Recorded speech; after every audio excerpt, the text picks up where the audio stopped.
What's up, you guys? My name is Nelson Hours. Today I'll be unboxing the iPhone battery pack of Magsafe. So let's get into the video. The iPhone Magsafe battery pack will cost around $99, which is kind of expensive because it's an Apple product. Before buying this product, you need to be aware that you need to have the newest and latest iPhone. So like for an example, you can't use the battery pack on the iPhone X or the iPhone XX Max. It only works on phone that has wireless charging. The MagSafe battery pack is not mainly used for iPhones. You can use it on AirPods, AirPod Pro case, or even Androids, but only if you have or it has the wireless charging. When you unbox the product, it only comes with the MagSafe battery pack. It does not come with a USB-C cable or any other cable. It just comes with the MagSafe. I forgot to mention it also comes with some safety guidelines. Who reads the safety guidelines or enjoys it? When you get your hands on the MagSafe, it feels really smooth, doesn't look too glossy, it's not that heavy. It shouldn't be heavy at all. Doesn't really feel like a brick. Imagine if it did. The battery pack does not require the USB-C cable, it only requires the lightning cable. When you charge it, it should turn to the color orange because when you first unbox it, it's not fully charged. And on the back, you can see the ring, which it connects to the iPhone on the back. Like I said earlier before, you won't be available to use the battery pack on the iPhone X or any phone that doesn't have the ring. You won't be available to use it.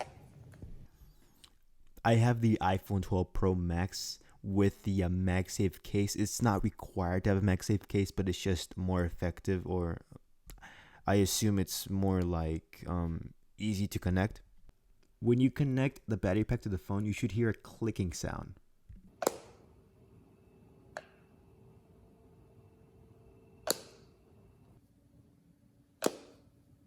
When you connect the battery pack, this should pop up. The top is the iPhone percentage and the bottom small little icon is the battery pack percentage.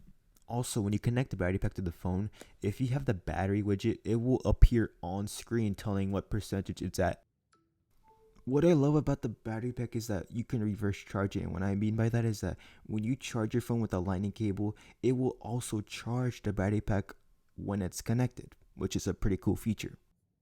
For some weird reason, I couldn't charge the battery pack. I don't know if it's just the phone or the battery pack, or I just didn't connect it right, but I believe that you're supposed to connect the battery pack first and then charge it with the lightning cable. It takes about 53% of the battery pack to charge your phone. You won't be available to use the battery pack on the MagSafe cable. It will not charge and it will not connect right.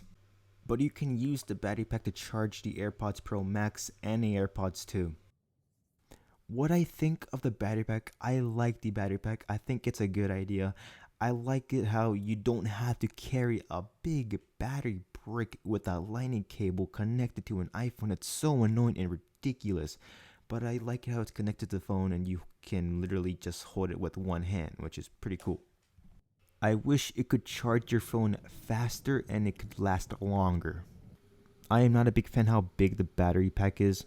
It's gonna be so annoying charging and playing at the same time. I probably recommend you guys not doing this because you might overheat your phone or damage the battery.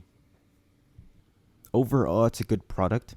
Probably in 5 or 10 years, Apple products won't be using lightning cables anymore. Wireless charging will be like the next thing of Apple products.